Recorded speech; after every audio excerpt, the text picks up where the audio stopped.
Shalom anak-anak sekalian. Perkenalkan, nama Bapak adalah Agus Manulang. Dan saat ini kita akan belajar dalam kelas 9 ini bab 8 berbicara tentang meneladani Kristus dalam pelayanan. Nah, Pak Agus pakai buku K13 sesuai dengan anjuran pemerintah ya. Jadi anak-anak kita akan belajar tentang meneladani Kristus dalam pelayanan. Sebelum kita masuk mapel lebih jauh, ayo kita berdoa. Tuhan, kami bersyukur di hadapan-Mu sebab Engkau baik bagi kami. Hari ini kami bisa belajar mapel kami.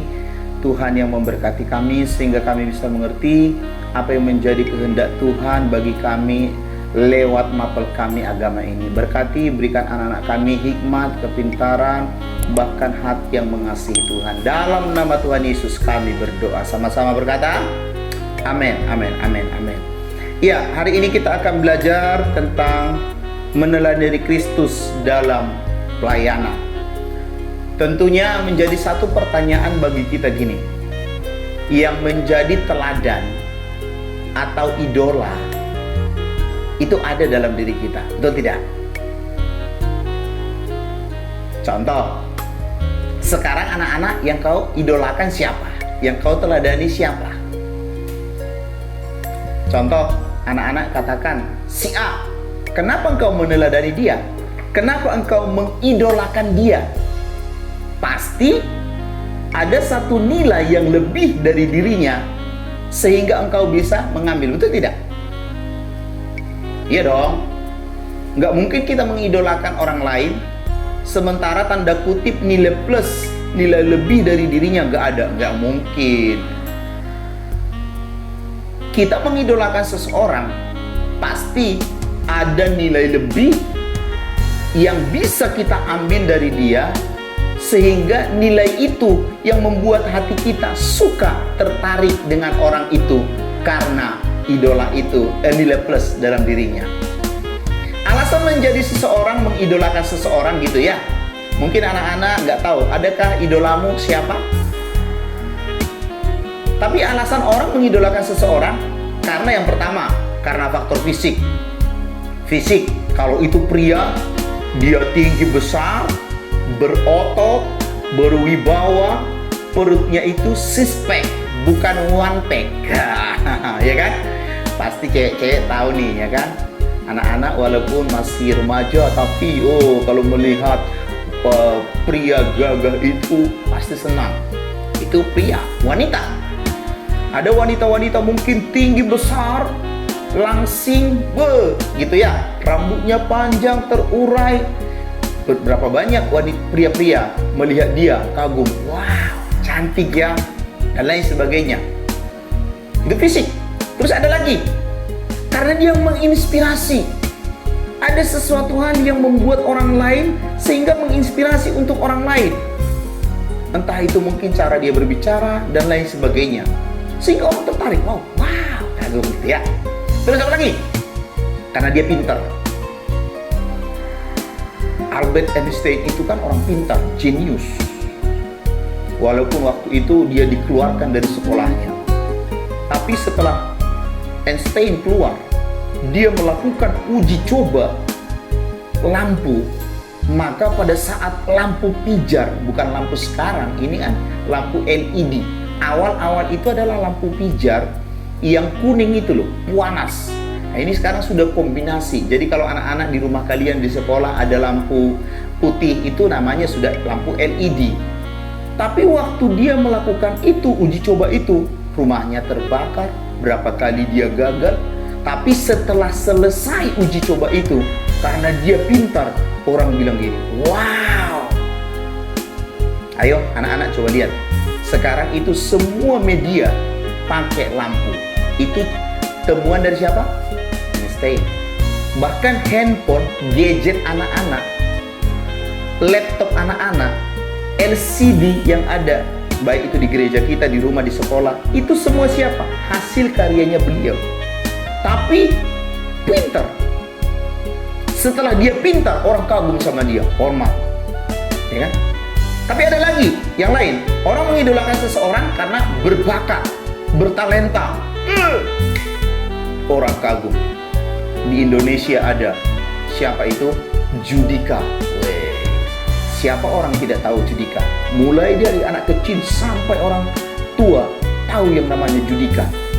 Padahal Judika itu tidak masuk kategori pertama, tidak masuk kategori kedua. Mungkin dia kategori ketiga, ya. Mungkin gitu ya. Tapi yang paling utama, dia adalah kategori keempat, berbakat. Dia berbakat, makanya pada saat dia bernyanyi, semua lagu, baik itu keroncong, baik itu dangdut, baik itu pop, baik itu jazz, dan lain semua, bisa dia nyanyikan.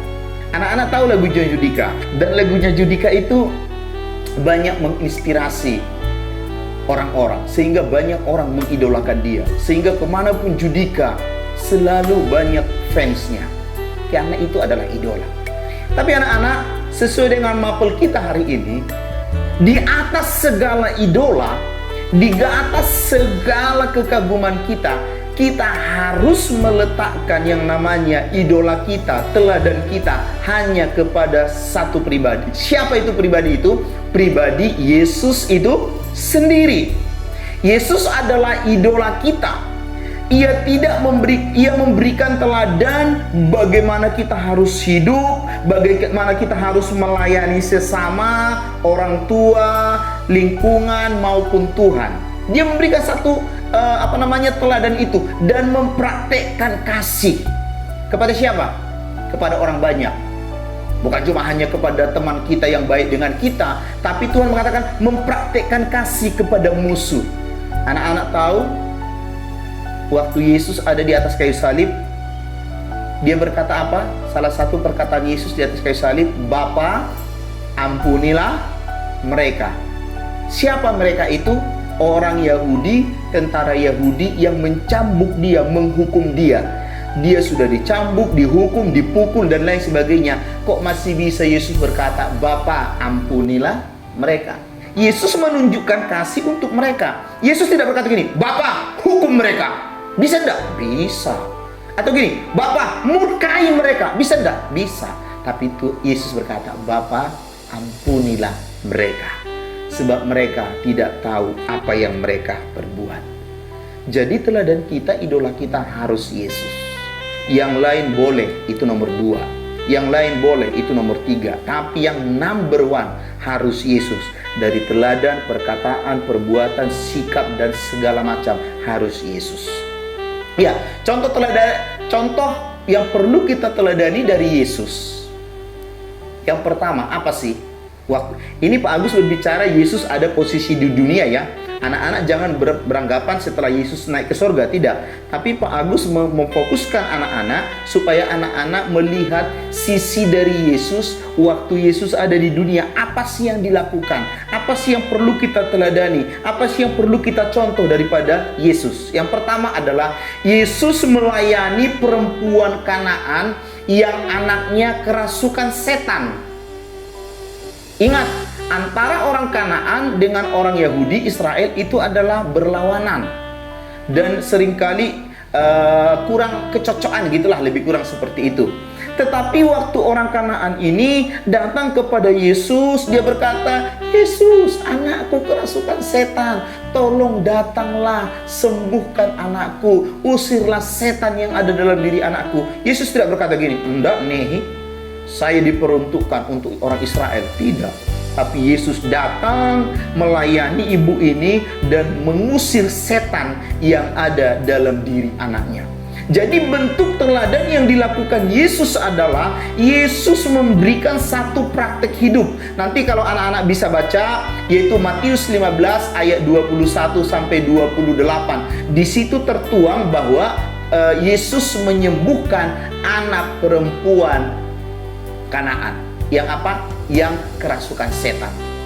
Jadi anak-anak hari-hari ini perlu kita teladani dari Yesus adalah peduli dengan tetangga, peduli dengan keadaan, peduli dengan orang lain, peduli dengan sesama. Jadi jangan kita cuma hanya sibuk dengan diriku. Geo apa Pak? Buat apa Pak? Yang penting san gua, yang penting kan saya, orang lain mah nomor sekian. Tidak bisa. Kalau kita berkata saya meneladani Yesus, maka otomatis secara tidak langsung kita dibawa oleh Yesus, digiring oleh Yesus untuk peduli dengan keadaan sekitar kita. Jadi kalau ada orang yang egois, hidup carpe diem, hidup semau gue, lepas kontrol, itu namanya orang yang bukan meneladani Yesus. Jadi setiap kita di dunia ini butuh yang namanya orang lain. Kita butuh menolong dia, kita juga butuh ditolong orang lain. Karena kita ciptaan Tuhan adalah makhluk sosial, bukan individual. Kalau kita makhluk individual, tempat kita bukan di sini, tapi mungkin di hutan. Tapi kalau di hutan aja, anak-anak tahu siapa yang pernah lihat filmnya Tarzan? Ayo, pasti sebagian anak-anak sudah tahu. Tarzan aja di hutan, dia ada temannya. Temannya apa, Pak? Pak Agus sih melihat aja, karena Pak Agus kan punya anak dua, yang satu kelas 6, satu kelas 4.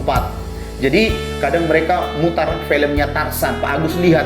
Jadi Tarzan itu walaupun sendiri dia manusia di hutan, tapi dia berteman sama gajah, monyet, harimau, ular dan lain sebagainya. Berarti dari sini kita bisa, anak-anak bisa mengambil satu kesimpulan bahwa manusia itu makhluk sosial yang tidak bisa hidup tanpa orang lain.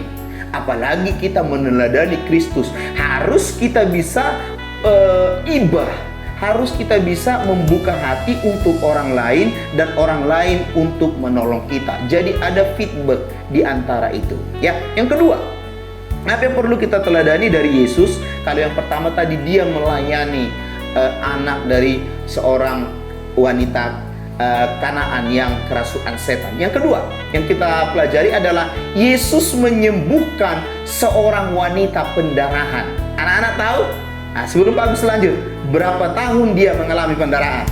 Ayo, kalau Pak Agus nanya, Caroline, 10 tahun? Wow. Pak Agus bertanya sama Kristi, atau Lady, berapa tahun wanita ini mengalami pendarahan? 2 tahun, terlalu kecil. Paulus, 15 tahun, terlalu lewat. Ayo, siapa lagi yang belum Pak Agus tanya? Oh, ini siapa namanya ini? Si Christian, berapa lama wanita ini mengalami pendarahan? 12 tahun. Wanita ini mengalami pendarahan selama 12 tahun. Anak-anak pria gak bisa pikirannya sampai ke sini. Tetapi wanita-wanita, karena kalian sudah remaja, di antara kalian wanita-wanita sudah dapat yang namanya tamu bulanan. Pria tidak tahu itu, wanita yang paling tahu. Wanita, kalau engkau dapat tamu bulanan selama 1 minggu, itu rasanya sakit toh. Ada yang emosi, bawaannya marah, bla bla bla bla. Coba bayangkan engkau dapat tamu bulanan selama 12 tahun, apa jadinya hidupmu? Pasti sengsara. Mau melakukan ini nggak bisa, mau ke sana nggak bisa, mau ini nggak bisa, semua tersiksa oleh pendarahan. Tapi coba lihat Yesus. Yesus menyembuhkan wanita pendarahan yang selama 12 tahun ini. Dengan apa? Dengan kasih. Anak-anak nanti bisa baca di dalam Matius 9 ayat yang ke-20 sampai 22. Di sana dikatakan Yesus menyembuhkan wanita ini karena wanita ini berkata gini, Yesus kasihanilah aku. Dia berkata gini, asal ku jamah saja ujung jumbai daripada jubah Yesus, aku telah sembuh. Itu adalah nekat, itu adalah tekad, itu niat dari wanita ini kepada Yesus. Tapi belum dijamah ujung jumbai daripada jubah Tuhan Yesus, Yesus sudah berkata seperti ini, memandang, hai ibu, besar imanmu, jadilah kepadamu sesuai dengan imanmu. Lihat, Yesus menyembuhkan wanita pendarahan selama 12 tahun. Ini bukan perkara yang mudah, ini bukan perkara yang gampang. Tapi bagi Yesus dan juga bagi wanita ini adalah perkara yang sulit. Tetapi yang kita teladani dari Yesus adalah dia kok mau bersentuhan dengan orang sakit gitu loh, ya kan? Dia kok nggak ibaratnya pasang badan, orang sakit ke sana, orang sehat aja ke sini. Enggak, tapi justru Yesus itu menerima. Come here. Sini, kamu orang sakit. Jadi, teladan yang kita ambil daripada Yesus adalah dia tidak anti dengan orang sakit. Tapi justru Yesus menghampiri orang sakit. Makanya anak-anak, kenapa gereja Tuhan? Di dalam gereja itu ada yang namanya tugas gereja, itu ada 3. Ada yang namanya bersaksi, ada yang namanya bersekutu, dan ada yang namanya diakonia atau berbagi berkat. Diakonia itu salah satunya untuk apa? Untuk berbuat bagi mereka yang kurang, tapi menceritakan kebaikan Tuhan bagi kepada orang-orang, baik yang di penjara, di rumah sakit, dan lain sebagainya. Jadi kalau anak-anak nanti, kalau kalian sudah besar, kalau kalian dapat tugas mungkin gitu ya dari gembala kalian, tolong Kristi, kamu ke rumah sakit, doakan ada seorang jemaat yang sakit. Jangan kau bilang gini, Pak, jangan, di rumah sakit kan banyak virus, nanti kalau saya kena tular gimana? Jangan dulu berpikiran seperti itu. Atau jangan bilang gini, iya Pak, kalau saya ke sana oke aja Pak, tapi kalau saya berdoa untuk dia, kalau dia sembuh, kalau enggak, nanti kan saya yang dipertaruhkan. Tidak usah berpikir seperti itu. Lakukan apa yang menjadi bagianmu, nanti Tuhan melakukan bagiannya. Bagian daripada anak-anak adalah berdoa, Tuhan sembuhkan dia, pulihkan dia, tahirkan dia. Urusan memberikan kesembuhan atau enggak itu urusannya Tuhan. Tetapi dari kita adalah kita belajar dari teladan Yesus, yaitu menghampiri orang sakit. Dia tidak memasang badan untuk orang sakit, enggak, tapi justru Yesus mendatangi orang sakit, menyembuhkan orang sakit. Jadi dari sini anak-anak, ayo belajar semakin peduli dengan orang sakit. Tentunya tidak semua yang sakit, karena secara medis ada orang sakit yang bisa dikunjungi, ada orang sakit yang tidak bisa dikunjungi. Tentunya ada penyakit itu yang bisa menular, itu nggak boleh dikunjungi ya, cukup didoakan dari rumah ya. Tapi kalau penyakit itu tidak menular, kayak batuk, kecelakaan dan lain sebagainya, sifatnya tidak menular, boleh kita mengunjungi, mendoakan dia seperti Yesus mendoakan. Tapi kalau sifatnya menular gitu ya, kayak TBC dan lain sebagainya, kalau bisa jangan bersentuhan dengan dia, biar itu urusannya medis ya kan. Kita bisa mendoakan dia dari rumah, atau kalau kita sudah di ruangan dari belakang kaca, jangan bersentuhan. Apalagi kita tidak memakai yang namanya peralatan medis, jangan ya. Tetapi dari sini Paulus bisa mengatakan kepada anak-anak, yuk, Yesus itu peduli dengan orang sakit. Nah, sekarang anak-anak, apakah engkau peduli dengan orang sakit? Atau engkau berkata gini, Pak, masa bodoh? Tidak bisa. Kalau kita berkata kita meneladani Yesus, kita juga harus mau peduli, paling tidak mendoakan orang yang sakit. Yang ketiga, apalagi yang perlu kita ambil dari Yesus? Yang ketiga adalah Yesus meredakan angin ribut. Anak-anak tahu ceritanya? Matius 8 ayat 23 sampai 27. Yesus menyuruh murid-muridnya menyeberang ke sebelah danau. Tiba-tiba Yesus belum ada di tengah-tengah perahu itu. Tapi setelah para murid ini disuruh menyeberang, tiba-tiba mereka sudah di tengah laut. Yesus waktu itu disuruh mereka tidur di buritan. Waktu mereka tidur di buritan, waktu Yesus disuruh tidur di buritan oleh para murid, tiba-tiba para murid ini kena ombak besar, gelombang besar, ombak mulai yang namanya bekerja, sehingga kapal mereka, perahu mereka hampir tenggelam. Tiba-tiba mereka berkata gini sama Yesus, Guru. Istilah orang Yahudi berkata Rabuni. Rabuni itu artinya guru. Bangun. Guru tidak tahu kita mau binasa, kapal kita hampir tenggelam. Tapi Yesus saat itu juga peduli dengan keadaan murid. Yesus datang, berdiri dan menghardik air, gelombang itu. Sehingga saat itu juga setelah dihardik oleh Yesus, danau itu jadilah teduh. Saat Yesus berkata gini kepada para murid, di manakah imanmu? Jadi Yesus bukan cuma hanya peduli dengan orang sakit, orang banyak, tapi Yesus juga peduli dengan kalangannya atau orang-orang yang ada di sekitarnya, orang dekatnya. Nah, sekarang ini anak-anak, siapa orang dekatmu? Ada papa mama, ada adik, ada kakak, ada famili yang lain. Itu adalah orang-orang dekat. Jangan engkau lebih peduli yang namanya orang lain, sementara orang dekat ini kamu abaikan. Salah. Yesus orang dekatnya aja, para muridnya dia welcome juga sama dia. Jadi satu teladan bagi kita adalah kita juga harus peduli dengan lingkungan kita, dengan keadaan di sekitar kita. Siapa orang dekat dengan kita, ya?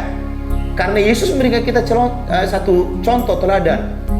Jangan anak-anak lebih sayang kepada orang lain ketimbang dengan papa mama. Itu salah, ya kan? Kamu harus lebih hormat kepada Tuhan, papa mama, baru orang lain. Jangan orang lain dulu kamu hormati, sementara papa mamamu kamu lawan terus. Itu nggak benar. Tapi seperti Yesus adalah dia care dengan orang-orang yang ada di sekitarnya. Lihat, yang tadinya mereka sudah mulai diancam yang namanya tenggelam kapalnya ini, perahunya ini, tapi dengan adanya kehadiran Yesus, mereka sehingga bisa berlayar di tengah keadaan laut yang tenang. Padahal tadinya mereka sudah diancam yang namanya kematian atau kebinasaan. Jadi Yesus care dengan para muridnya. Yang keempat, selanjutnya dikatakan apa? Yesus menyembuhkan anak perempuan Yairus. Yairus ini adalah dia kepala rumah ibadah. Kalau zaman sekarang ini bisa dikatakan semacam anak gembala gitu ya, anak pelayan Tuhan. Yairus ini adalah kepala rumah ibadah, pelayan Tuhan. Anaknya itu sakit, sehingga dia berkata gini, "Guru, tolong datang ke rumah, sembuhkan anakku." Karena anaknya Pak Yairus ini sakit. Yesus saat itu juga datang menyembuhkan anak Yairus. Jadi dari sini Yesus banyak bersentuhan dengan banyak orang. Jadi kalau kita mau meneladani Kristus, kalau kita meneladani Yesus, banyak hal. Pak Agus mengambil 4 contoh aja. Mungkin anak-anak tahu lebih banyak lagi contoh di mana Yesus selama di dunia care dengan kehidupan banyak orang. Tapi Pak Agus mengambil 4 aja. Sisanya nanti anak-anak bisa baca di rumah, atau setelah mapel ini bisa engkau menggali lebih dalam lagi. Pasti lebih banyak lagi. Jadi kalau kita berkata, saya mau meneladani Yesus, saya mengidolakan Yesus, paling tidak 4 contoh tadi yang Yesus lakukan, mau tidak mau kita harus melakukan. Menjadi pertanyaan, kamu mau enggak? Atau kamu masih nawar-nawar? Atau kamu berkata gini, Pak, itu kan urusan pendeta saya, itu bukan urusan saya, sebab saya masih remaja, masih sekolah. Tidak bisa, karena ini tidak melihat usia. Walaupun engkau sekolah, engkau kan bisa melayani temanmu yang sekolah. Kau nggak disuruh melayani orang-orang yang sudah lebih tua daripada engkau, enggak. Tapi engkau disuruh melayani sesama usiamu, ya. Jadi ada beberapa aspek penting saat kita melayani Tuhan, ya. Melayani Tuhan karena kita mengidolakan Dia. Jadi ada beberapa aspek penting yang perlu kita perhatikan. Yang pertama apa? Yaitu apa? Dalam hubungan dengan Allah, kita harus mengasihi Tuhan dengan segenap hati kita. Oh ya dong. Makanya Tuhan berkata ada 2 hukum yang Yesus ajarkan, yaitu apa? Kasihi Tuhan Allahmu dengan segenap hatimu. Jadi pada saat kita melayani Tuhan, mengidolakan Dia karena Dia idola kita yang kita kagum dengan Dia, maka pada saat kita melayani Dia harus ada hubungan yang dekat. Melayani Dia dengan segenap hati kita. Jadi melayani itu adalah panggilan, suatu kesukaan bagi kita, bukan beban. Jadi anak-anak nanti kalau engkau sudah terjun dalam pelayanan, jangan anggap pelayanan itu beban, tapi pelayanan itu adalah anugerah. Karena tidak semua orang bisa dipercayakan Tuhan melayani. Apalagi contoh di dalam gereja, tidak semua bisa jadi pengkhotbah, tidak semua jadi WL, tidak semua bisa jadi musik, bahkan di sekolah tidak semua bisa jadi guru, betul enggak? Bisa ngajar, tapi enggak semua orang diajar, tapi tidak bisa mengajar. Nah, tidak berarti dari sini ada bagian-bagian tertentu, bagian karunia-karunia tertentu yang bisa kita melayani Tuhan dengan segenap hati kita. Kalau dia sebagai guru, jadilah guru idola. guru yang baik. Kalau dia sebagai pendeta, jadilah dia pendeta yang baik. Kalau dia seorang pemusik, jadilah dia pemusik yang baik, dan lain sebagainya. Jadi apapun yang kita lakukan, hubungan dengan Tuhan itu harus dengan segenap hati. Yang kedua, dengan diri sendiri. Kalau tadi dengan Tuhan, sekarang dengan diri sendiri. Dengan diri sendiri adalah kita harus mensyukuri apa yang Tuhan sudah perbuat dalam diri kita. Sekali lagi, dengan diri sendiri harus kita bersyukur kepada Tuhan dengan apa yang Tuhan sudah perbuat dalam diri kita. Harus mensyukuri, harus memelihara hidup kita, dan harus menjaga, merawat dengan baik. Kenapa Pak Agus berkata seperti itu? Karena ada orang-orang sudah diciptakan Tuhan sempurna, tapi dia tidak mensyukuri anugerah ciptaan Tuhan. Maka ciptaan Tuhan yang semula dirubah oleh pekerjaan tangan manusia. Pak Agus mau kasih contohnya? Contohnya gampang. Anak-anak pernah lihat orang-orang yang operasi plastik, oplas? Bagian-bagian mana yang dioperasi? Ada orang tidak pede. Tuhan sudah menciptakan dia, hidungnya mancung keluar. Karena hidungnya terlalu mancung keluar, dia nggak percaya diri. Selalu dia diejek-ejek temannya. Hidung mancung, terlalu panjang ya. Nanti awas loh, kesandung pohon dan lain sebagainya. Karena dia nggak pede, hidung yang mancung ini dioperasi. Dia tidak pede karena apa? Ejekan orang. Sehingga hidung yang mancung keluar, dimancungkan ke dalam. Tapi ada sebaliknya. Tadinya dia dari sana diciptakan Tuhan, hidungnya itu mancung. Nah ini sekarang mancungnya beda. Bukan mancung ke luar, tapi mancung ke dalam. Dengan kata lain, pesek. Ada yang pesek? Jangan kecil hati. Tuhan Yesus mengasihimu. Ya, sudah pesek dia ke dalam, mancung ke dalam gitu ya. Dia nggak pede karena orang bilang, pesek awas lewat, pesek lewat. Nanti nggak kelihatan. Karena dia nggak pede dengan ciptaan Tuhan, sehingga dilakukanlah operasi plastik. Dengan adanya operasi plastik, dia pikir dia semakin cantik, semakin gagah, semakin pede. Berarti orang ini tidak bisa menerima dirinya apa adanya sesuai dengan ciptaan Tuhan. Yang benar adalah kamu mau mancung keluar, mau mancung ke dalam, kamu sudah diciptakan Tuhan seperti itu. Itu jaga, pelihara dengan baik-baik. Syukuri apa yang Tuhan perbuat. Syukur kamu masih hidup. Kalau kamu mati, ya kan? Repot jadinya. Tapi hidup kita, lepas kita ini diciptakan Tuhan, tinggi, pendek, mancung, pesek dan lain sebagainya, bersyukur kepada Tuhan. Berarti dengan adanya kita bersyukur kepada Tuhan, kita bisa menerima hidup kita apa adanya. Ya. Terus yang ketiga, dalam hubungan dengan orang lain, kita harus mengasihi mereka seperti kita mengasihi diri kita. Makanya Tuhan Yesus berkata apa? Kasihilah sesamamu manusia seperti engkau mengasihi dirimu sendiri. Jadi dengan orang lain harus kita mengasihi. Bahkan Yesus naik satu level di atas. Orang lain berkata gini, Tuhan, kalau aku mau mengasihi, apakah aku cuma hanya mengasihi orang yang baik dengan saya? Tuhan berkata gini, tidak. Kalau engkau cuma hanya mengasihi orang yang baik dengan kamu, apa upahmu? Orang-orang di luar Tuhan juga bisa berbuat seperti itu. Tapi Yesus berkata lebih tinggi, di atas satu level dari standar umumnya. Tuhan berkata gini, aku berkata kepadamu, kasihilah musuhmu. Musuh itu artinya orang yang membuat kita jengkel, marah, emosi, gitu ya. Tuhan berkata, kasihi dia.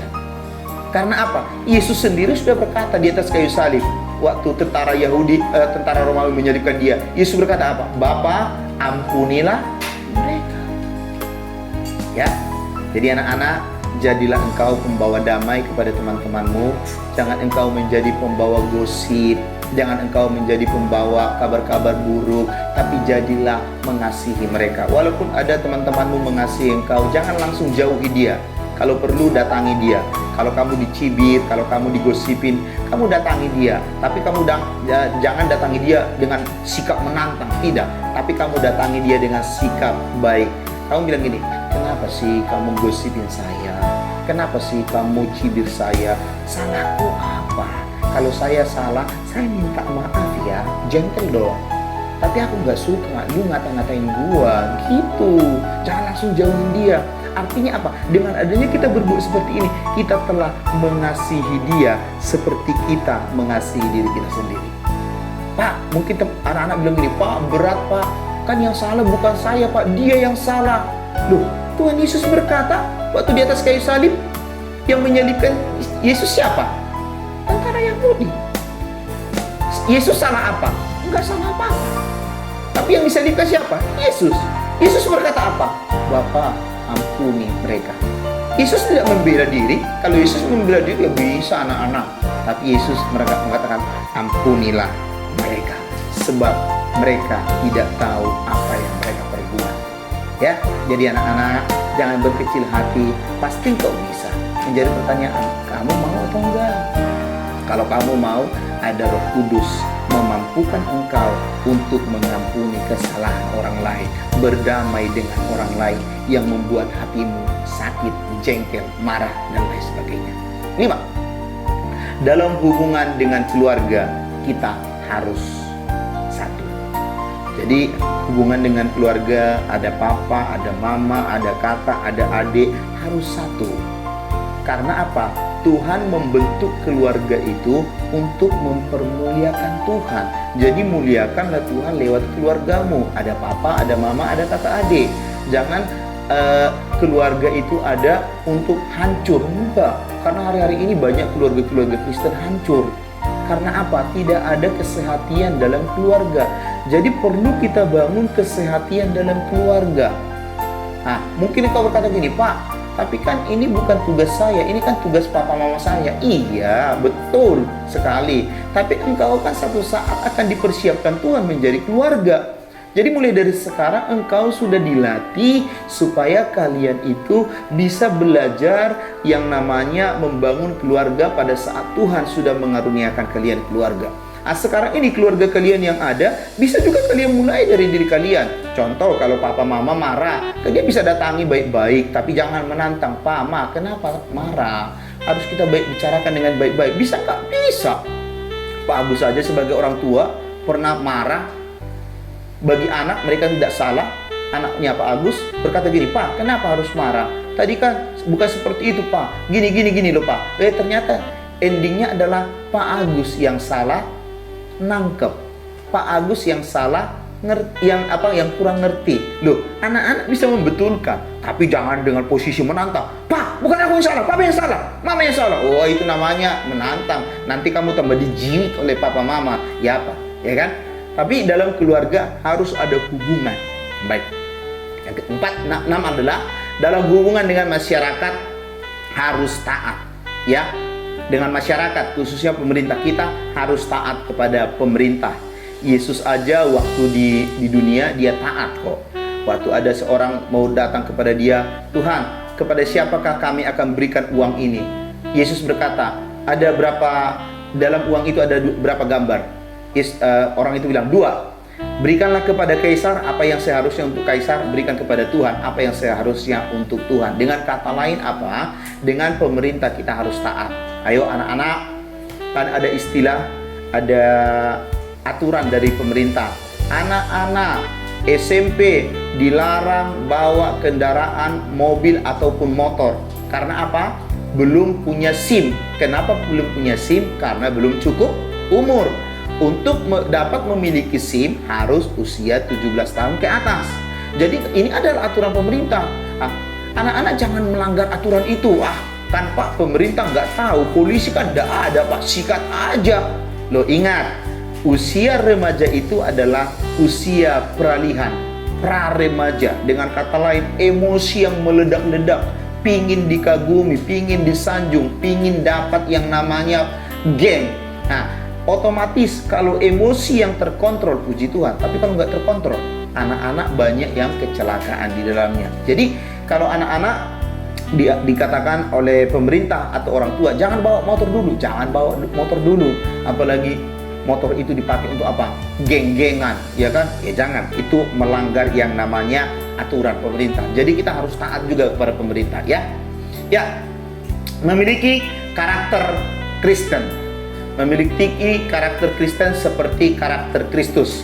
Nanti anak-anak bisa kita buka di dalam 1 Timotius 4 ayat yang ke-16.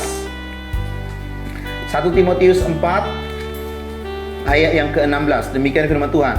Awasilah dirimu sendiri dan awasilah ajaranmu. Bertekunlah dalam semuanya itu, karena dengan berbuat demikian engkau akan menyelamatkan dirimu dari semua orang yang mendengarkan engkau. Jadi ada kata awasilah dirimu. Kita sebagai anak Tuhan, anak-anak sekolah, remaja, harus engkau awasi dirimu. Diawasi dari apa, Pak Agus? Diawasi dari pergaulan buruk, diawasi dari perkataan-perkataan kotor, diawasi dari tingkah laku yang tidak membangun. Awasi dari situ. Tapi kalau itu membangun, itu baik, kamu perlu yang namanya mengembangkan. Tapi kalau kata-kata yang jelek, yang menjerumuskan dan lain sebagainya, awasi dirimu. Untuk apa? Supaya kamu tidak tertular oleh perkataan-perkataan, perbuatan-perbuatan yang jahat itu. Ini yang dikatakan oleh Tuhan. Ya, karakter yang perlu kita miliki sebagai pelayan Tuhan dan sesama adalah yang pertama, memiliki karakter sebagai hamba. Ya. Jadi pada saat engkau melayani Tuhan, posisikan dirimu sebagai hamba. Sebagai hamba, dia melayani Tuhannya dengan segenap hatinya. Jadi pada saat engkau melayani, jangan engkau posisikan dirimu sebagai anak. Saya kan ahli waris, saya kan apapun yang saya minta kepada Bapak pasti Tuhan Bapak kasih. Jangan, posisikan dirimu pada saat engkau melayani, kamu sebagai hamba. Yang bisa kamu berikan adalah yang terbaik bagi Tuhanmu. Apalagi yang kita layani adalah Tuhan di atas segala Tuhan. Jadi berikan yang terbaik. Jangan nanti engkau melayani dengan asal-asalan. Contoh, setiap Jumat kan anak-anak kan ada PD toh. Sudah dibilang, ayo siapa yang main musik, siapa yang memimpin pujian, siapa yang menjalankan kolektan. Pemain musik asal main musik, pemimpin pujian asal nyanyi. Itu tidak dengan segenap hati. Itu namanya apa? Pelayanan yang kurang maksimal. Tapi coba kalau engkau melayani, contoh engkau sebagai pemain musik, entah itu keyboard maupun gitar, engkau bermain dengan hati yang mengasihi Tuhan, dari dalam hatimu engkau memetik gitarmu. Aduh, pasti itu sangat menyentuh hati. Terus engkau sebagai pemimpin pujian, engkau bernyanyi bukan cuma hanya sekedar bernyanyi, tapi engkau bernyanyi dengan hati yang mengasihi Tuhan. Engkau berkata seperti ini, seperti pelangi sehabis hujan, itulah janji setiamu Tuhan. Engkau melayani, menyanyi dari hatimu yang paling dalam. Kamu percaya enggak? Secara tidak langsung engkau tidak mendoakan orang itu, tetapi lewat suaramu yang kamu naikkan kepada Tuhan dengan pujian, orang itu bisa tersentuh hatinya di Jamar Kudus. Orang itu bisa nangis. Karena apa? Melayani dari hati. Coba Bapak Ibu, tidak usah jauh-jauh, anak-anak kan bisa melihat Bapak Ibu guru. Bapak Ibu guru itu kalau mengajar kalian bisa menilai kok. Ya kan, tidak usah jauh-jauh. Bapak Ibu guru bisa kalian nilai. Bapak Ibu guru ini mengajar dengan sungguh-sungguh, setengah hati, atau segenap hati, atau sedikit hati. Anak-anak pasti bisa tahu, ya kan? Anak-anak pasti bisa tahu. Nah, kalau kalian tahu guru itu mengajari kalian, memberikan mata pelajaran dengan segenap hati, setengah hati, atau sedikit hati, pasti kalian tidak suka, betul tidak? Kalian bilang gini, apa ini guru? Saya sudah sekolah capek-capek, uang sekolah mahal, seragam beli ini, pulangnya segini, lapar lagi, belum makan. Loh, kalian pasti nggak suka. Loh, kalau kalian aja anak-anak nggak suka, apalagi Tuhan. Kalau kalian melayani, jadi kalau kita melayani, melayanilah dengan sungguh-sungguh sebagai hamba. Ya, yang kedua, memiliki komitmen dalam melayani sesama. Jadi kalau kalian nanti melayani, maka milikilah komitmen. Jangan ingkar janji. Contoh komitmen yang kalian sudah lakukan. Kalau ada perkataan seperti ini, latihan hari Sabtu jam 6 sore. Jangan engkau latihan hari Sabtu datang jam 7 sore. Itu namanya tidak komitmen. Atau sudah ada aturan latihan jam 6 hari Sabtu jam 6 sore. Engkau datang latihan jam setengah 6 sore. Masih mending. ya kan? Tapi kalau sudah engkau datang setengah 8 malam, itu namanya bukan sore lagi. Berarti kalian tidak komitmen. Betul enggak?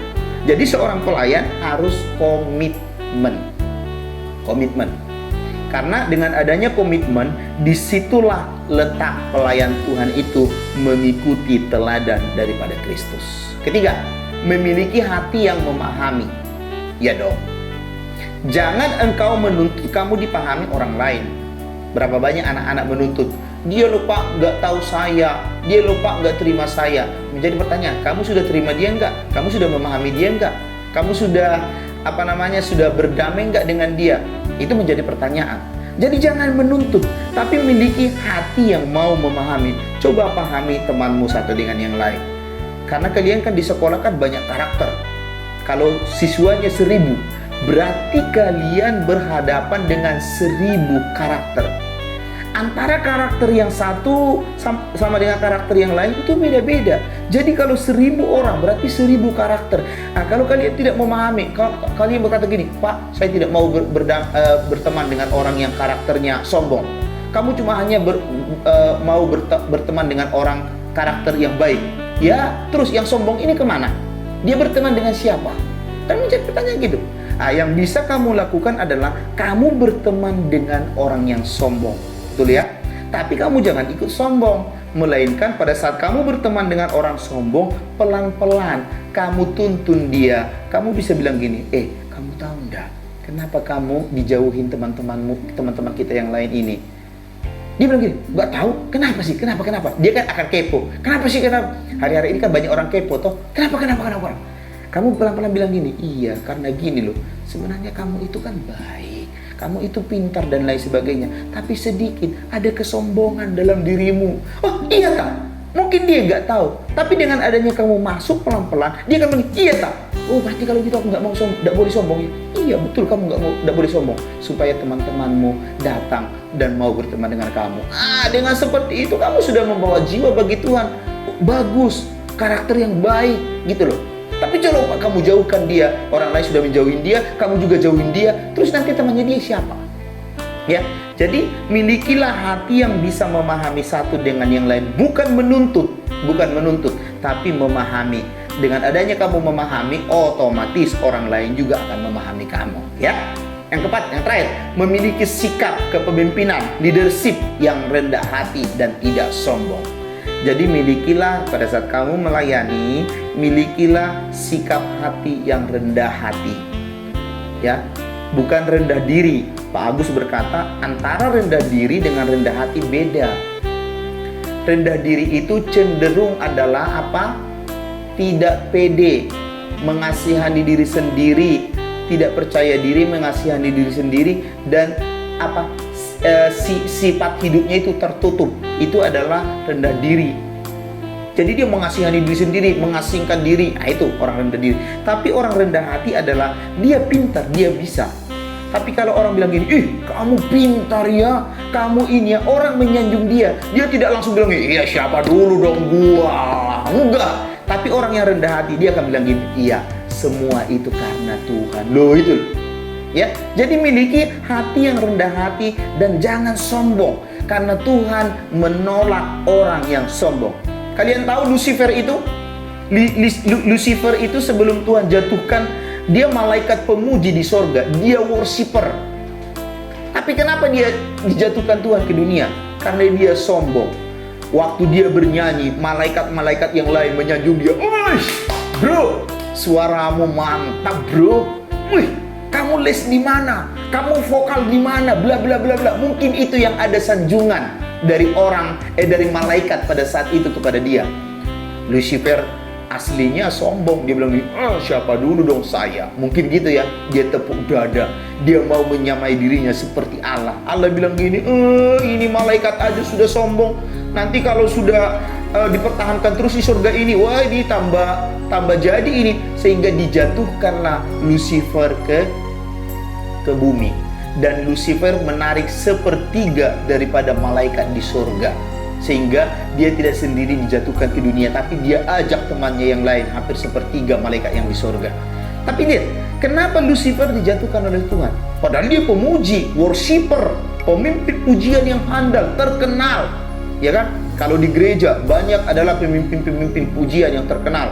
Contoh di Jakarta ada Jacqueline Solose, ada siapa namanya Ruth Sahanaya, ada yang namanya Sari Simorangkir dan lain sebagainya. Lucifer di atas itu, walaupun dia bagus suaranya, punya karakter suara, tapi karena dia sombong, dia dijatuhkan Tuhan sampai ke dunia. Nah, dari sini kita mengambil satu kesimpulan, anak-anak, walaupun engkau pintar, engkau mungkin pintar dalam matematika, semua jurus engkau bisa, matematika, fisika, kimia, engkau bisa. Karena engkau bisa, engkau seolah-olah sombong melihat temanmu nggak bisa. Temanku nggak bisa, lihat dulu dong saya, orang les-lesan. Mungkin gitu ya. Engkau memandang rendah orang itu, jangan, tidak boleh ya. Karena setiap siswa itu punya kelebihan, setiap siswa itu punya kekurangan. Mungkin engkau lebih dalam hal matematika, tapi jangan salah, mungkin engkau lemah dalam hal ekstra musik, ekstra nari, ekstra basket dan lain sebagainya. Loh, kalau temanmu yang lebih di situ, dia berkata gini, lihat dong dulu saya, fisik saya kuat, tidak seperti kamu, loyo. Loh, kalau itu dibalik untuk kita sakit hati enggak? Sakit hati. Makanya jangan sombong. Pak Agus berkata gini sama anak-anak didik Pak Agus, jangan engkau sombong. Engkau yang pintar dalam hitung-hitungan, engkau jangan sombong kepada orang lain. Belum tentu engkau pintar dalam hal bahasa Inggris. Mungkin dia pintar bahasa Inggris, tapi belum tentu dia pintar biologi dan lain sebagainya. Betul enggak? Jadi dalam diri siswa itu ada keterbatasan dan juga ada kelebihan. Itulah saling mengisi. Jangan dibuat itu sebagai apa? Untuk ajang menyombongkan diri. Ingat, kalau engkau sombong, pasti engkau musuhnya Tuhan. Karena apa? Orang sombong itu adalah bukan anaknya Tuhan, tetapi orang sombong itu adalah pengikut dan muridnya Lucifer. Menjadi pertanyaan, kamu Lucifer, pengikutnya Lucifer, atau kamu muridnya Tuhan Yesus? Tentunya anak-anak semua, Pak Agus juga adalah muridnya Tuhan Yesus. Jadi yang perlu kita teladani daripada Tuhan Yesus adalah milikilah karakter yang rendah hati. Jangan sombong, karena orang sombong itu musuhnya Tuhan. Jadi dari mata pelajaran kita ini anak-anak, kalau engkau berkata, aku meneladani Yesus, teladanilah Yesus dalam perkataan, perbuatan, sikap, bahkan pelayanan kepada orang-orang sakit. Dia welcome, dia tidak menjaga jarak dengan orang sakit. Bahkan Yesus itu membuka tangannya supaya orang yang tadinya kehidupannya terpuruk diangkat menjadi mulia oleh Tuhan.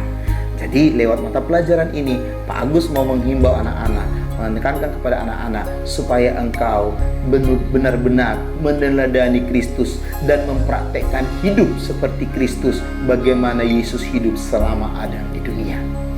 Jadi anak-anak, mulai dari sekarang jangan ada kata menunggu, mulai dari sekarang lakukan seperti karakter yang Yesus lakukan bagi kita. Sebelum kita tutup mapel kita hari ini, Pak Agus akan memberikan kalian tugas yang perlu kalian kerjakan ya. Dari materi yang sudah Pak Agus sampaikan tadi di atas, ada 4 karakter yang harus dimiliki pelayan Tuhan. Berikan penjelasan setiap karakter di atas. Tadi Pak Agus sudah saya sampaikan 1, 2, 3, dan 4. Dan bisa engkau kumpulkan, tunjukkan kepada gurumu pada saat engkau sudah masuk sekolah. Kalau belum masuk sekolah, engkau bisa foto lewat daring dan bisa kirimkan kepada Bapak Ibu guru, entah itu lewat via Japri maupun via kelas Google Classroom, dan engkau bisa memberikan kepada Bapak Ibu guru bentuk engkau mengikuti teladan Kristus lewat mata pelajaran agama ini. Jadi anak-anak, selamat berkarya bagi Tuhan, selamat mempraktekkan. Kita berdoa. Terima kasih buat anugerah-Mu bagi kami Tuhan. Kami telah selesai mengikuti mata pelajaran ini. Biarlah Engkau yang memberkati kami, anak-anak didik kami. Mereka mengambil komitmen, mereka mau hidup seperti Yesus, dan teladan mereka adalah Kristus itu sendiri. Dalam nama Tuhan Yesus kami berdoa. Amin. Amin. Tuhan memberkati anak-anak. Dadah. Sampai jumpa. Tuhan berkati.